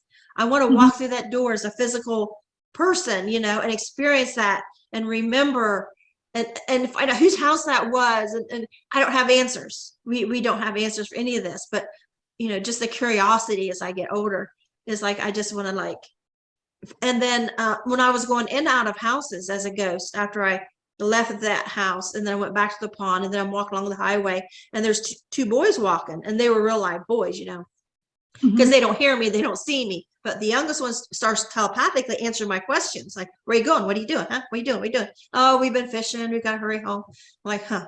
They're ignoring me. So okay, so I go flying down the highway, and as I'm flying down the highway, I can realize now there's those skips and jumps. It's not like, oh, I see everything down that highway. No, it was like I was there, and then I'm down here, and now I'm closer to town. It was like bump, bump. And then I'm playing with these kids in this yard. And I'm thinking, because I'm just 5 years old, I'm playing with these kids. But then I realize these kids don't see me. I'm a ghost. They don't know I'm here. It's not much fun, you know, when you realize that. And so then I went in and out of houses, just seeing what these houses look like. It was down my grandma's street, across from her street. And I'm going in now, just seeing what they look like. I'm curious what these houses look like, because we were real poor. We had a little small 1-level house, you know, and so we go trick or treat, and I always fascinated by these 2-story beautiful houses, because all I could see when they opened the door to give us candy was the beautiful staircases that went upstairs. And I was fascinated with, and I'm still am. I love a beautiful entryway with a beautiful staircase, because that's what I saw of. To me, that was rich people when I was a kid. So I went in and out of these houses, checking them out. And then here, about a month ago, I told my husband, I said, every time I go through this part of town, I always want to go down this street, and I don't allow myself to do it. I said, we got time. We're not in a hurry. I said, take me down this street. I don't know what it is down here. I'm always drawn. I'm talking decades here, drawn. And I just don't go down the street. And I knew it was down there because my grandparents lived down there. I knew there was a nursing home that was there, and I think it's like closed down now and stuff. But I was like, I want to go down the street. So I went down, and it would have been further down when I was going in and out of houses. So I'm wondering if I didn't end up towards that nursing home, and I don't remember it, because there's just this spooky, haunted feeling in that area. And I cannot describe it. And so with this time, we actually got out of the car, and I says, take me over to this place. And it's now abandoned. And I don't know what it used to be. It might have been a smaller nursing home at some point. It was really old building. It almost looks like a castle. And so I just need to stand out here in this parking lot. And I took pictures of it. And what am I feeling? What am I remembering? There's nothing there but this spooky, haunted feeling. I can't explain. You were picking up the negative energy. And, you know, you were saying about the 5-year-olds, 5-year-olds still have some of the veil faced at early ages. And that's a lot of times why they're able to see spirits on the other side, or they have those invisible friends. And the worst thing that a parent can do is when a child comes forward and says, you know, I see, you know, so-and-so in my room at night, and they're standing at the foot of my bed, for them to tell them that that's their guardian angel, because it might be a ghost. And this is the reason why it's a mistake to tell them that it's a guardian angel, or tell them even worse, that there's nothing there, because this kid can clearly see that there is an entity standing there next to the parent. And instead of saying that, they can say to them, is it telling you to do things that you know that you're not supposed to? Or is it making you feel uncomfortable? If it's making them feel uncomfortable and telling them stuff to do that they're not supposed to, then it's not Aunt Lulu, their guardian angel, watching over them. Because if it were Aunt Lulu, they wouldn't feel uncomfortable, and Aunt Lulu wouldn't be shaking their bed in the middle of the night and pulling off their covers. So parents really do need to listen and understand that just because a child has spoken of something more than once, under a certain age, they don't have the ability to make up things like that under a certain age. Everything is very concrete and real to them. And that's why Santa Claus and the Tooth Fairy, you know, are so real to them at those ages. But it's very, very important to give them tools to tell the entity, if they're being made feel uncomfortable, to leave. You know, you have no power here, be gone. You know, tell them something, or say a little prayer, have a little prayer that they can say, or something to call in the light, or to call in God if it's making them feel uncomfortable. But they can tell them to leave. And the thing is, too, is children aren't afraid of death. Grown-up people are. You know, they're not. I have a granddaughter that told me a couple years ago, she said she almost drowned in the pool. And I said, well, what happened? And she says, well, I was going down in the water and I couldn't get back up. And then she said, and then it got real bright and it was so cool. And she said, and I could see mommy and daddy and they were looking for me. And so I'm thinking in my head, how did she see mommy and daddy? She was over her body. Yes, because she's under the water and she could see mommy and daddy, and told me everything they were saying, everywhere they went and what they were doing, looking for her. And but she said, I was under the water and it was so cool. And so I turned to her mother, because her mom's sitting there hearing this, and I said, she had a near-death experience. She's, oh no, she did not. Yes. So later on, she would start bringing up that again, or I would say, no, so you about drowned when you was little? And she said, yeah. And she would tell it the exact same way every single time. I mean, we're talking like a year go by, months go by. And I almost drowned. Like, well, tell me about it in the exact same way. And but her mother, don't talk about it. I don't. No, she did not, because she does not want to think that her daughter could happen to her daughter. I believe that she did, and I believe it is your daughter's discomfort with the whole thing, and that's the view of most people. That's why you and I are here today, to enlighten people. You know, I love it that you're sharing your story out there. I just think that is so wonderful, because people really need to know, and people really do know that this kind of thing exists. It just makes them feel uncomfortable, so they don't want to talk about it or admit it. And not only that, you know, if people were to start admitting these kinds of things, where would that put traditional religion? You know what I'm saying?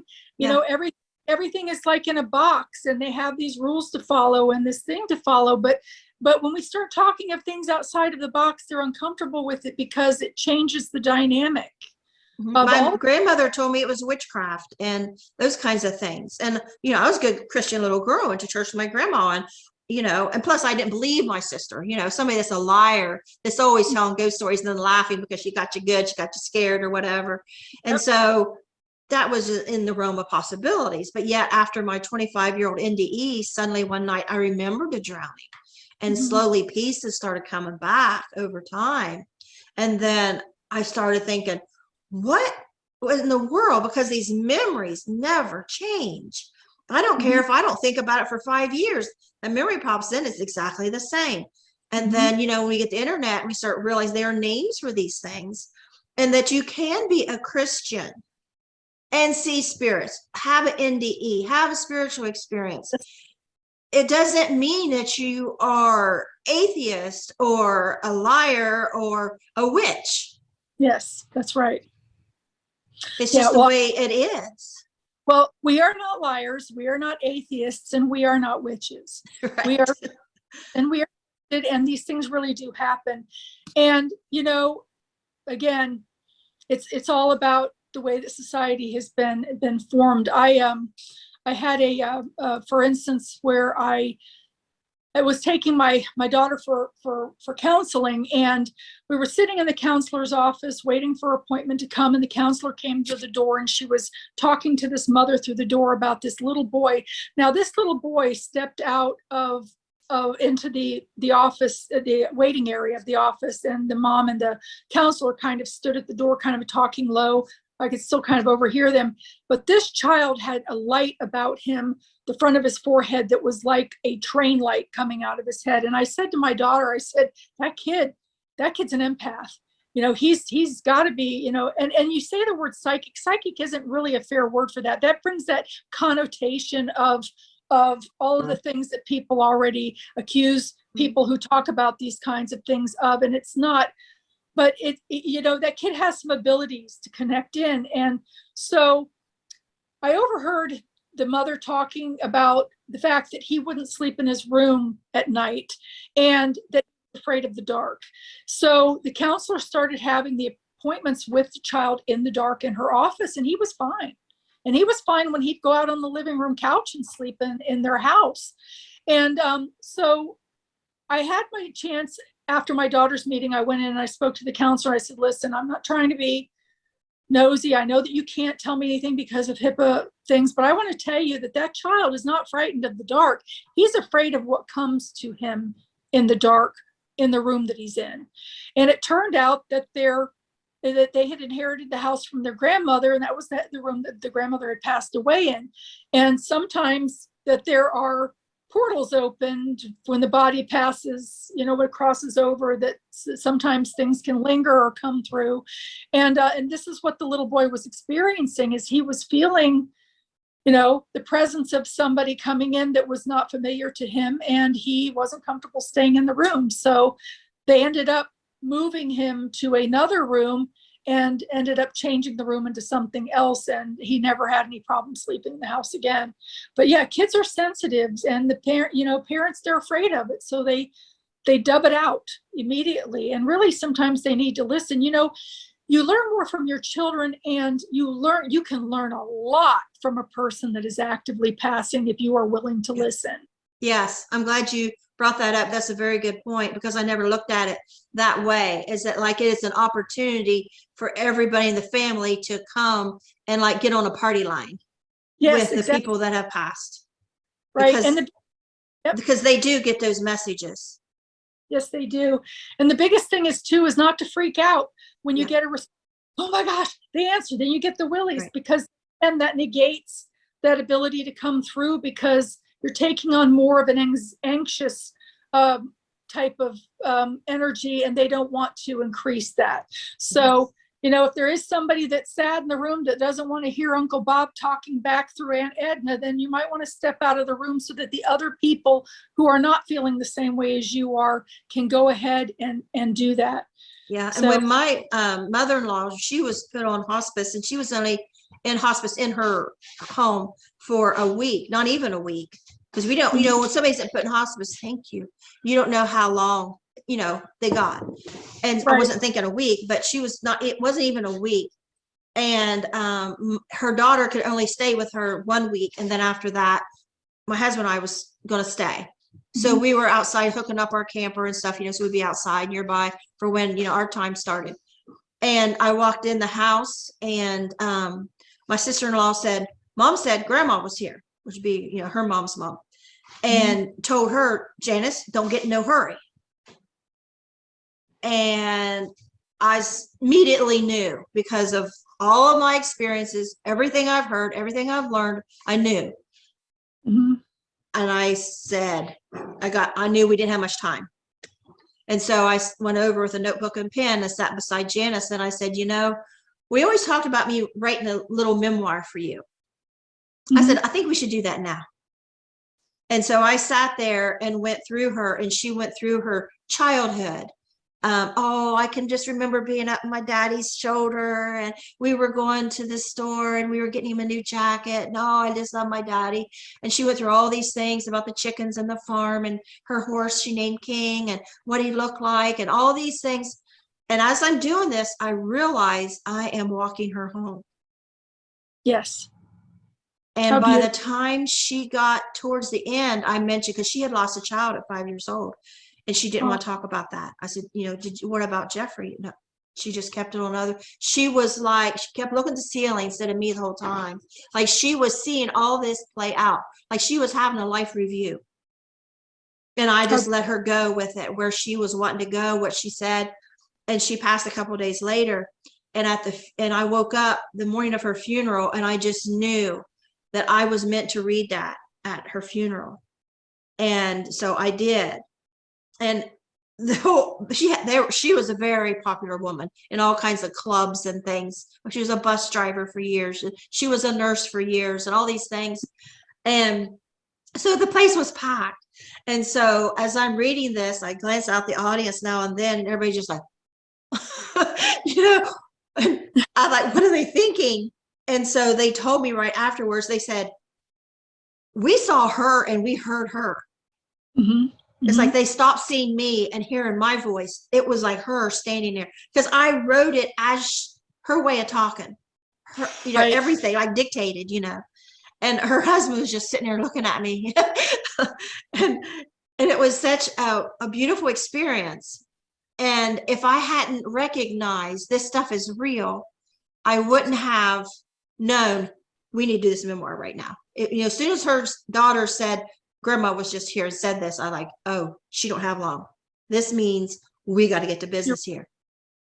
And Mhm. so, I mean, people can put blinders on and they can cover their eyes, cover their ears. You can do that. You can go through, and I was that way for so long.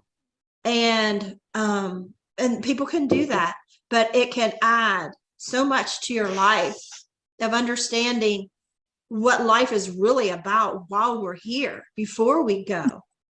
And then we can interact, like you're saying, is like take that opportunity as they're getting ready to pass. Everybody come and tap in, talk to those people they're talking to, see the people they're seeing. That's right. That's absolutely true. And I think it's so beautiful that you did that that you did the memoir. It just, yeah, I mean, even I was captivated while you were talking about the story with that. And, people keep in mind too, back to Edna, the blind lady, how can a blind person be hallucinating when they can't see? So these things are real, they are happening. And, it's all about the person's level of comfort with it. And it's sad when they allow themselves not to be comfortable with it, that way, and to honor it and to embrace it for that matter, because you know what, we're all going to die. So it's coming. So you may as well, kind of, it makes you look at life in a different way too. It really, really does. And also something else I wanted to mention, you're talking about when you were crossing over, that the telepathy, and they go in place by thought. That is exactly what I've also received, is that everything is based on thought. So with it being said, a lot of times people don't realize that they do it through thought. So fortunately, they have a very good sense of humor on the other side, because they might get Fred Bump over there that likes to cuss all the time. And maybe he's not going to cuss, when Jesus walks up, or an angel walks up, or a loved one walks up, but he might be thinking, holy, what, he's a big, bojo type thing, or something like that, only using inappropriate words. And it goes out into the atmosphere like a megaphone. So, everybody hears their thoughts. So it's very, very important to kind of curtail that kind of thing if you want to, before you cross over, and be aware that they can hear your thoughts, and that's how they communicate. That's how they travel. That's how they enjoy flavors. Through thought is so strong, and it's so important to keep your emotions balanced and in neutral as well. Yeah. And during my second NDE, I was taken into the future, and I saw my sons, because I said, I agreed to stay if my sons would be better off without me for whatever reason. And because I wanted to go back and raise them, so I said, okay, I agree to stay because I was told it was my time. The answer was no. And so then there was a man from behind, oh, that has to be Jesus. And then I seen a physical me join him. We dropped down and we're over the trailer at night. And all of a sudden there's no roof. And then we're in the room. It's like we're at the ceiling just watching. And there's my 3 little boys, and they're discussing the fact that mom has died. And my middle one said to his older brother, I don't care that you say mom is dead. I want her back, and I want her back right now. And so having that memory of during my NDE, I know that people can come and listen to our conversations and see how we're doing in the future, because I had a glimpse of that. And I know from my childhood drowning that we can go in and out of houses that's not even ours, and that we can do telepathic talk with people that we don't even know, and we can run around with kids and they don't even know we're there. So it's very strange to have this knowledge and living on an earth where most people don't, and most are going to think you're a liar or you're mentally ill, whatever conclusions they come to, other than they were there and they experienced this. Mhm. And maybe that's the way it really is. Maybe we really don't lights out when you die. Maybe we really do live on, because it's whether what people choose to believe, or they're all going to find out eventually. But I Yeah. think it's kind of cool, like you and I, to have this knowledge while we're here, and to Yes. take advantage of these end of life moments, or whatever, something coming in telepathic, and learn to say, what are you telling me? Okay, I'm going to listen to that, because I've learned to listen, and this is always correct, and what I'm thinking is usually wrong. And so it doesn't hurt, to go, like I had said before. I messed up a couple years ago. We come down the road, there was this road closed due to accident sign. I've lived here 40 years, and I've never seen a sign that says road closed due to accident before. And as soon as I seen that sign, I instantly started getting the feelings. My husband jumped out and said, talked to the cops and said, well, we just live, down that way. Can we go through this sign and, turn down, because our house is, yeah, because the accident's further down. And while he was out of the car, I couldn't wait for him to come back to tell him, I already know what happened. And we come back to the car, and I said, it was a motorcycle accident, and they think it was just one man, but there was a girl in the back, and they don't know that. And she got flown down, and they can't find her because they don't know she was even there. And I got to go down there. And he says, you can't go down there. You can't down there. We got home, and I called my friend who lives in the area, which I just knew this was at. And I said, do you see any cop cars? What's going on? Is the road closed down there? Yeah. And she said, oh yeah, it's up past her house. And I wanted to go to her house, and I wanted to walk down that road and let my heart lead me what I knew. And I talked myself out of it, and I didn't go. And the next morning it was on the news that that girl was flown, and they found her dead in the woods.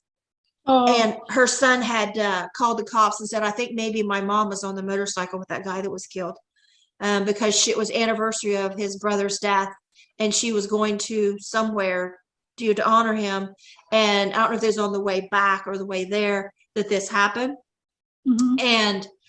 And so I told my husband the next day, I said, I don't care. This is all over and done. There's nothing I can go back and change now. Maybe she was dead on impact, maybe she wanted to go with her son. Maybe she didn't want to be found. Maybe I should have went. Maybe I could have saved the woman's life, and it's all my fault. That's what I really felt. So I said, but I just need to go there, and I can't tell you why. Well, I just still need to go there. So we went there, and we parked, and we could see where, somebody had worked on somebody. They were there. And I says, and so I said, why am I here? This is not for no reason. These things do not happen for no reason. I missed the boat, I missed the opportunity to help somebody, but still, what am I still feeling other than guilt? And next thing I know, I reached down to pick up my phone, and I called my son. I said, so your motorcycle. And I said, I'm at the scene of an accident yesterday, from a motorcycle accident, and this is like the second one near my house in like a short period of time. I said, I've been telling you, get rid of that motorcycle. I said, get rid of that motorcycle. He said, Mom, I just sold it. Oh, what a blessing. He had listened to me from before and put it up for sale, and he said, Mom, I had just sold it. And I thought, I'm just, these things don't have clear answers. Sometimes you just got to go by gut. That's so true. So true. Wow. Well, I am just so thankful that we have connected. I'm thankful that you're sharing, that we're able to share together and validate each other, as well as I am sure that there are a lot of people in the audience that are getting validated on a lot of levels here.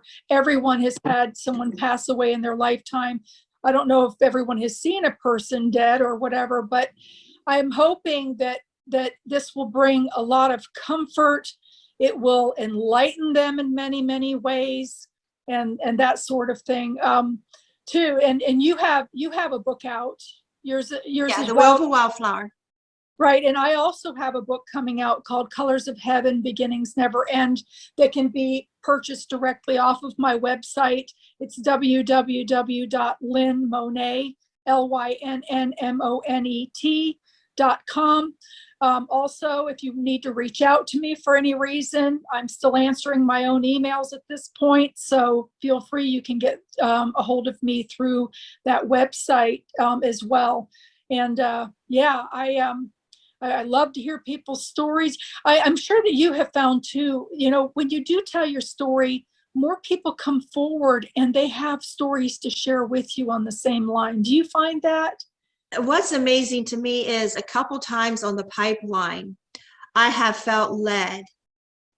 Something just urging me, talk about it, talk about it. And I argue with that, saying, no way, there's nobody here on this pipeline, because I have to really dumb down my psychic talk, working with my husband on the pipeline. And then okay. It's like sometimes you can't fight the voice. It's like you're doing it. And so both times I did, both times, the first one, he said, I had one of those. He didn't know what it was called, near-death experience. And he told me the whole story, and it prompted him to tell it. And then the other time it was raining and we had to go running in this tool shed. And I'm thinking, oh God, I'm in this tool shed with these men all this time. Of course, my husband's with me. Like, what am I going to talk about? Something just is talk about it. And so I started talking about it, and half the guys turned their back to me, went furthest away from in the tool shed as they could get from me, and was laughing, talking about times they got arrested. Want to change the subject. And then the other half kind of stayed there. Most of them lingered off, but this one great big guy just sat there listening and looking at me. And he said, well, I want to tell you something. And he told me about a very meaningful spiritual experience. He says, I never told anybody. He said, but you got me thinking. And I could tell him what it was called and how he could look that up. I think it's like after death communication type thing. And he says, you got me thinking. I'm going to look at it. And he see me later today. He says, you got me thinking. So, and that was a beautiful gift that you left him with too. That's what he needed. That's what you were there for in that moment, to help that one person, even if it's that. And that's such a beautiful thing. Not everybody has to listen and believe it. They'll eventually find out it, like you said, in their time. They're going to have no choice. But what you did for that man was beautiful, and he really did that. So, and the other half, the guys, they couldn't stand me after that. They tried to bring up religion and dispute, question my Christian beliefs and try to make me look stupid for being a Christian. And, so there's always consequences when we come out with our truth. And, it may not be the right moment for them, but it might be for somebody else. And, we're going to have backlash. Well, yes, that's true. I've been fortunate enough. I have never gotten hate mail. I've gotten more emails from people stating I need help. And because I really don't give a flip about the black backlash, I don't even notice it. I just, carry on, because there's always someone in the room that needs it. Yeah. If you're told to deliver it, there's always one person, maybe three people, and that person will be captivated by what you're saying to them and really, really letting that soak into them. And that's your purpose for being there, even just for that one person. Yeah. And I used to care, and it was like a self-imposed censorship. I was censoring myself. And finally, as you get older, you care less what people think and you care more about what you know. And yes. I just feel like I want to leave people with what I know. So, we could all kick the bucket tomorrow. And I just love that we have these videos that are permanent. They're going to stay out there on the internet. And, I could go here and talk to somebody in the woods and, nobody ever know what I said. But, something like this is going to reach a lot of people all over the world, and they're going to stay out there. And so maybe, 20 years from now, we may not touch somebody today, but maybe 20 years from now, like, oh, wait a minute, I need to go sit with my mom when she's dying and ask to talk to dad. Who knows? That's right. Absolutely. Yeah, absolutely. This is good information for people. I think that people are going to like our conversation today. I really do, because people are in the room because they needed to be here today to hear this, and they all have gotten something from it. So I'm glad for that. I'm glad that we were able to do that for them. Yeah. And we'll always have the haters. I mean, haters ain't going anywhere. Well, but about them, it's about their issues. It's not about us, and not only that, a person can't, well, who is it? Some president's wife, Eleanor Roosevelt or somebody said, nobody can make you feel inferior without your consent. So, it's all about them. It's their comfort level. They really do know it exists. They just are not comfortable with it. Yeah.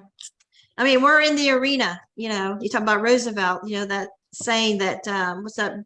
Brene Brown always brings up something about being in the arena and our faces scarred with sweat and blood, and we're the Mhm. ones in the ring fighting. And then you have the critics, you know, the audience that just watches and tells you how you could have done differently and they could have done it better and just putting you down. But you're not the person on the outskirts. You're the person on the inside. You're the one in there fighting, and you're going to make mistakes, but you're hanging in there, and you are brave. And Yeah, it's about vulnerability, being that brave is very, enough to be vulnerable. yep. And you are very brave, and I'm very brave too. You know, the story, and the thing that people need to realize too is we're not talking about pink elephants climbing on the wall here. When you share your story of what you experienced in both of your near-death experiences, you're talking about people, people that can be identified. You're talking about houses. You're talking about things that can be related to as earthbound, not bizarre things that, you know, that are off the wall. You know, these things are real things that people, that are tangible things, you know, that people can relate. You know, they live in houses and people and stuff like that. So that's another thing that people need to consider too. It's not hallucinations, it's not delusions, it's not any of those things at all. There's in one of my other books, I want, if I may add something, just it is a little bit on the darker color, but it also is very, very important. It has to do with mental illness. And I've written a whole chapter in one of my other books, Omnipresent, What Happens Next. I have Omnipresent, Omnipresent, What Happens Next, and now the Colors of Heaven, Beginnings Never End. And I'd like to say that my 12-year-old daughter made the cover of that book. And it's, even with a few imperfections, I am keeping it because I'm so proud of the work that she did. She did an amazing job. And I promised her that I would mention it on your show today. But when I was doing my nursing, I did a rotation through mental health, and we were placed in various mental health facilities with people. And this one particular day, I went into, it was the intake area. They were intaking people with the teacher. There were 8 students and the teacher, and we were all standing there waiting for the teacher to come back with the assignments. And there was this young woman in her early 20s that walked up to me, and she pointed at me and she said, "I know you can help me. I know you can." And of course, and I'm like uncomfortable. I'm like kind of looking over my shoulder to see if she's talking to somebody else. I'm hoping that she's talking to somebody else because I wanted to be Lori the nurse that day, Lynn the nurse that day, not Lynn the empath that day. So the teacher came up and she said, "Don't make eye contact," and she ushered us out of the room. That particular room, I ended up getting reassigned to. And of course, being the intake room, I had to sign papers that if I got hit or shoved or something or hurt in some way by one of the patients coming in because they hadn't balanced all of their medications yet, that I wouldn't hold the hospital responsible. So they had picnic tables in their dining area that were bolted to the floor. And I was sitting at one of those with the other nurse, and the young girl that originally saw us comes over and sits down. And this woman is sitting there and she's talking about her history, about how, you know, she was molested by her pastor from like age 10 to 14, and then her stepfather from like 14 to 16 until she ran away from home, and that she got tied up in some kind of satanic worship, which she realized too in that moment was not the right course to take. And she said that she hears 25 voices at one time, and that they're telling her, you know, to do things. They're telling her that she's ugly. So she was in there for schizophrenia. Her diagnosis was schizophrenia. She was heavily medicated because her words were being spoken very, very slowly. And I'm sitting here and I'm looking at this woman, and she has scratch marks on her that were in places that she couldn't necessarily have placed just herself. And with the experience that I had seen those types of things before, so I knew what it was.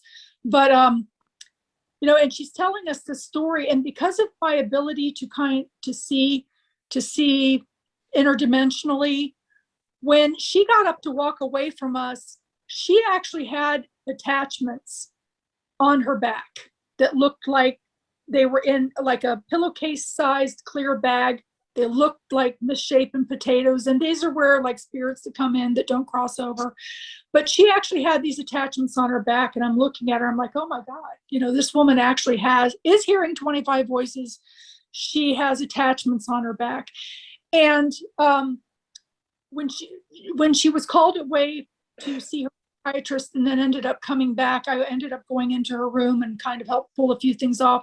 But the reason why I'm bringing this up is even with things like with mental illness, society really needs to look at it in a different way and have a spiritualist or somebody there along with the people that are bringing them in. Because after seeing her, I started walking through the facility and noticing how many people had attachments from addiction, from mental illness, from things like this that they carry on themselves that they don't even realize are there, that can be removed.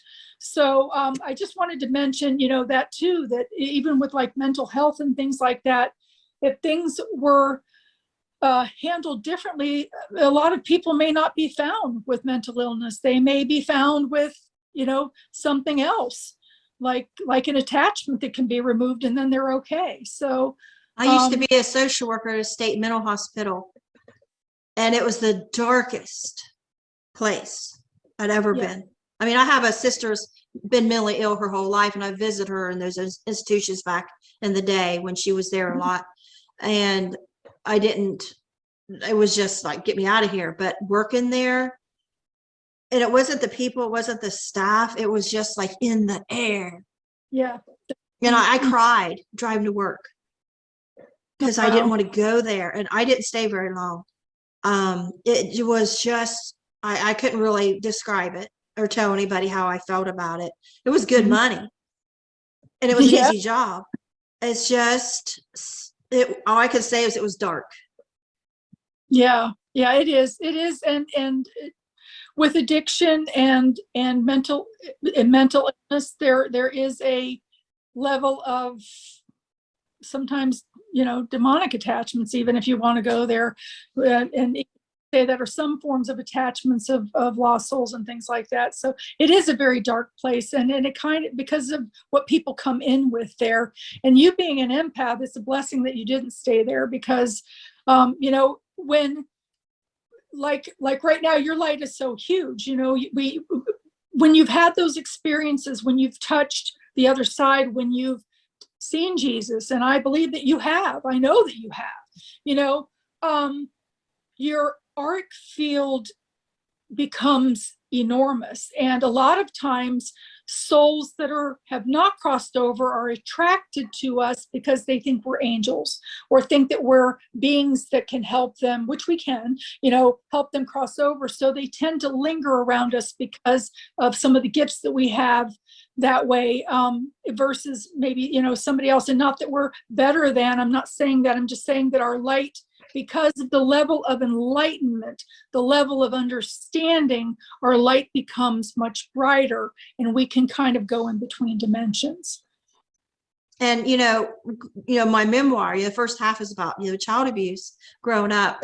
And then the second half is like trying to get away from, the PTSD and having, examining spiritual experiences. But also too, I'm 60 years old now, and I can look back and wonder, people say so much has happened to you, so many people are out to get you, so many people attacked you. And even on my Facebook and even on my podcast, people will say to me, I've never seen anybody get attacked as much as you do. And I'm starting to say, welcome to my life. It has been this way since before I was born. My mom wanted to abort me. I was her sixth child, and she wanted to abort me, and my dad wouldn't let her. And then, my siblings hated me. I was the youngest of 5 because the first one died. Not my mentally ill oldest sister, but the other 3, the 2 boys and the girl. They hated my guts. They hate me to this day. And then my dad didn't like me. And then my mom, when I was 10, after my parents' divorce, then she turned on me. Once I started looking like a teenager and those kind of things, and she didn't like me, and my sister and my mom was always trying to make sure nobody liked me. And so, and everywhere I worked, I was just getting, we don't want you here. And I remember when I worked at the prison as a counselor, we went to addictions training for a week, and everybody was in the one of the wardens hotel room, was in a big hotel, staying for this. And so I went with some friends, and we walked in. As soon as I walked in, this guy comes up and says, "Nobody wants you here. Don't you see that? Nobody wants you here." It's just like, I get this all the time. So now I just laugh at it. Before I was really like, I mean, sometimes it'd be like suicidal, like nobody wants me here, I'm just gonna leave. And now I just laugh at it.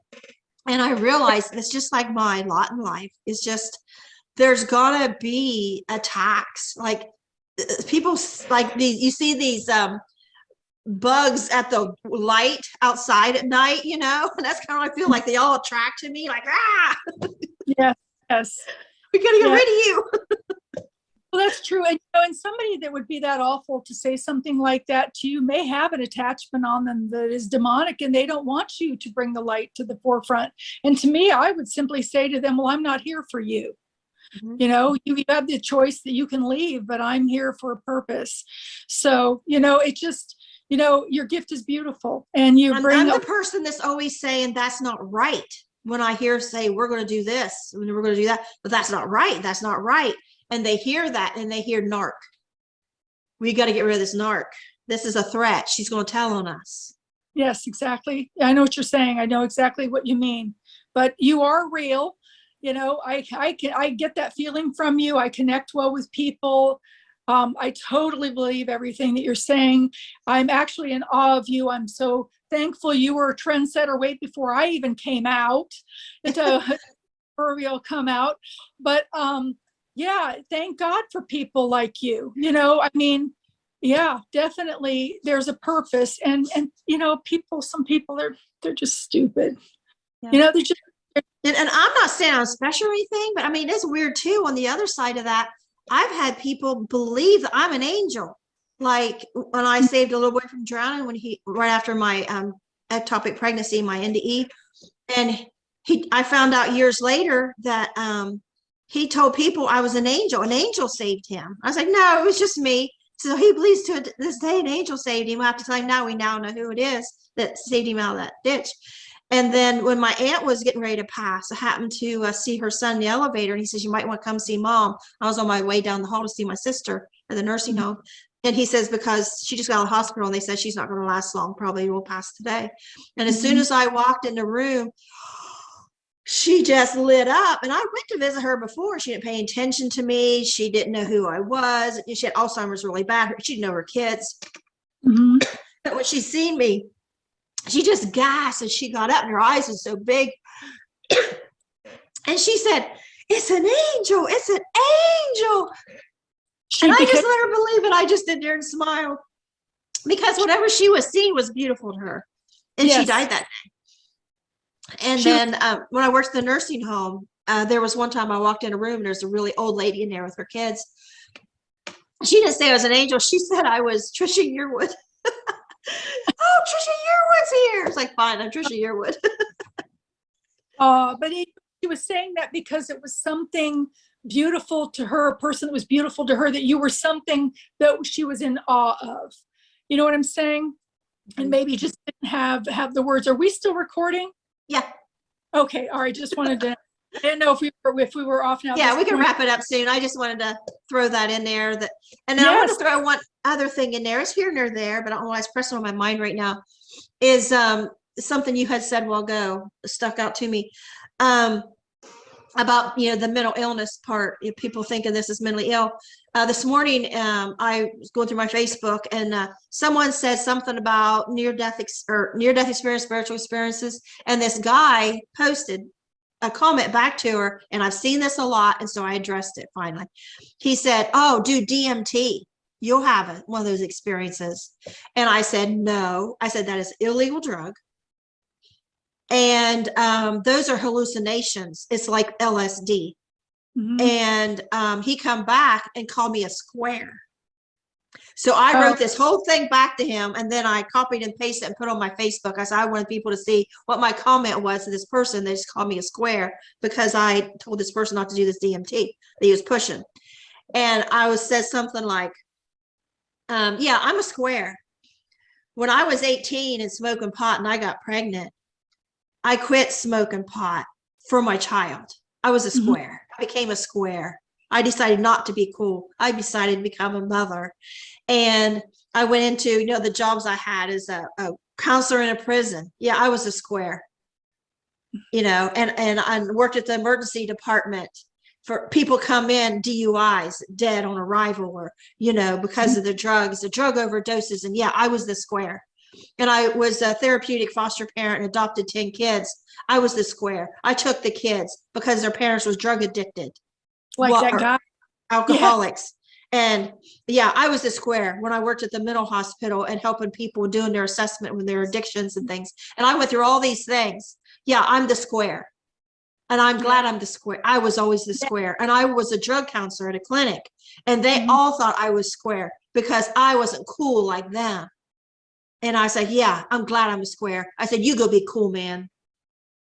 I totally get that. Yep. I'm so you be cool because I'm the one that adopts the kids, fosters the kids, does your child abuse investigation because you're getting your kids taken away because you're drug addicted. And I'm the one at the hospital when your butt comes in there, when you've killed a whole carload full of people, because I've been in them situations. And I went through the whole line. Yeah, I will be your square. I will be the one taking care and clean up the mess that people that are drug addicted create. I'm just like, I'm like I'm him. square. Thank goodness, you mentioned that you were 60. I am also very close to that. I'll be 59 on this next birthday. And you're right. We have been through so much that we do have a lot of stories to tell and a lot of things to share with people. And, they do kind of sometimes say, well, you've had a lot happen to you. And that's true. Unfortunately, we have those people that have been through us with all of those things that have occurred, that have happened to us. And so we have people that can come forward on our behalf that we don't need the reassurance from somebody else. They could learn a lot from us if they would just listen. Yeah. And, and years ago, I didn't want to come out like as, this Christian person, I was cool. I thought I was cool, even though I did the drugs and, all that. I still thought I was cool. And I felt like coming out about this means I'm no longer cool because, a lot of my friends and people I know, they're out here partying stuff and they don't want to hang out with this girl that's talking this Christian stuff. I mean, I run into it with my husband all the time. We'll be at a store, we'll run into people he works with and their wives and girlfriends, and the woman just steers clear away from me. And I'm thinking, I told my husband, I said, I think they see my podcast and they know she's a Christian.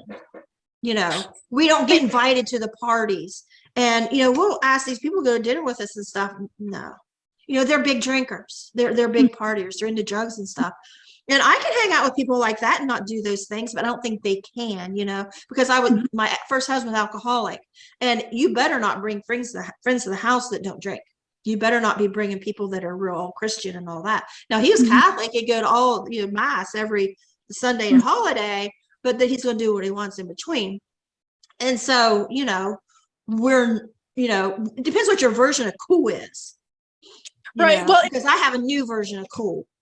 And that's true. Yeah, and you are cool, and you can come to my party anytime you want. You're more than welcome. Nice about these connections too, and what you're doing with your podcast is it also helps us all connect together.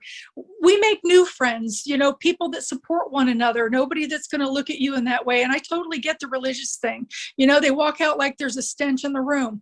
But again, that's on them. They aren't at the place in their life yet that they're willing to, or that they're ready to be open to it. They will come to that at some point, and then you're going to get the phone call.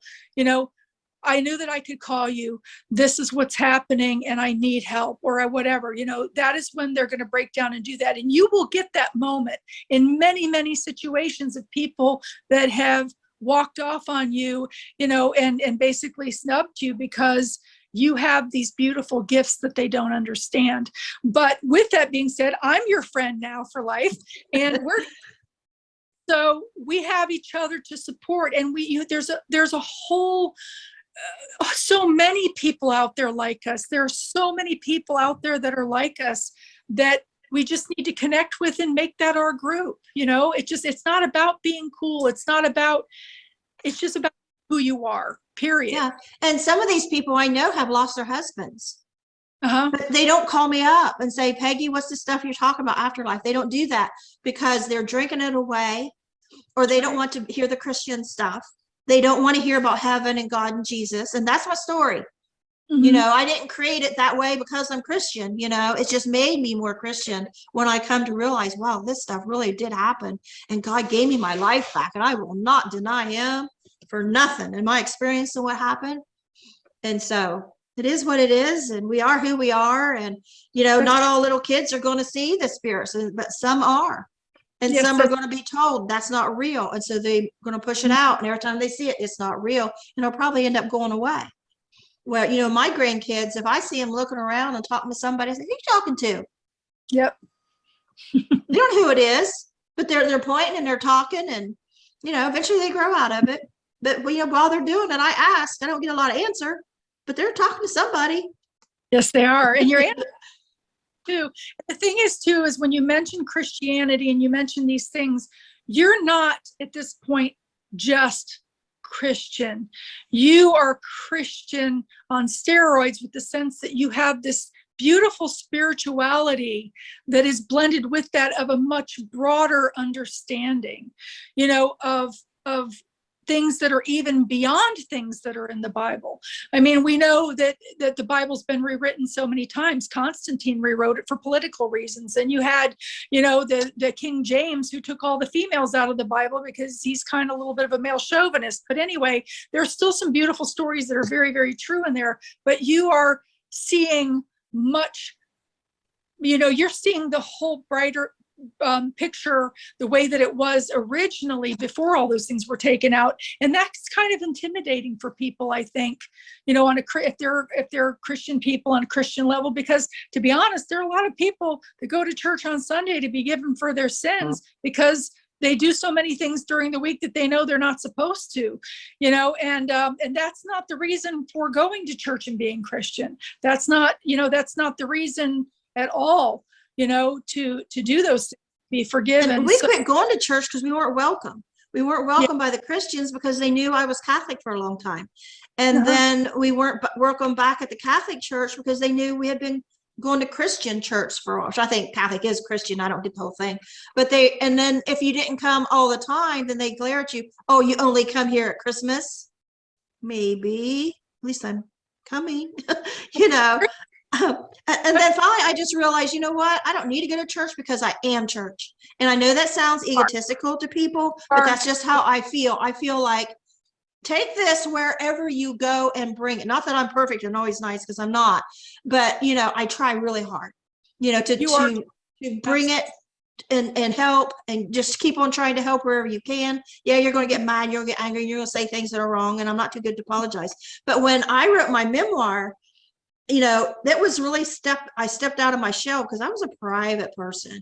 I wasn't the person you would ever hear crying and talking about, you know, this bothered me and this. I didn't take my problems to people, because growing up, nobody wanted to hear what happened to you. You're laying there unconscious, pick that thing up, I'm tired of stepping over it. You know, it was. And then my first marriage, my ex, he didn't want to hear a thing. You just need to get along with your family. I don't want to hear about the past. So when I wrote my memoir, it was like open this wound and just letting everything out. And so somebody said something about, well, you really like, you tell personal things on your podcast. And I said, well, once you wrote your memoir and published it, it's all out there. And as far as people calling you a liar, I've not had one person come out and say I lied about anything in my book. And it's been out since 2017. I've not heard the first person. If they said it behind my back, I don't know, but I've not heard the first thing.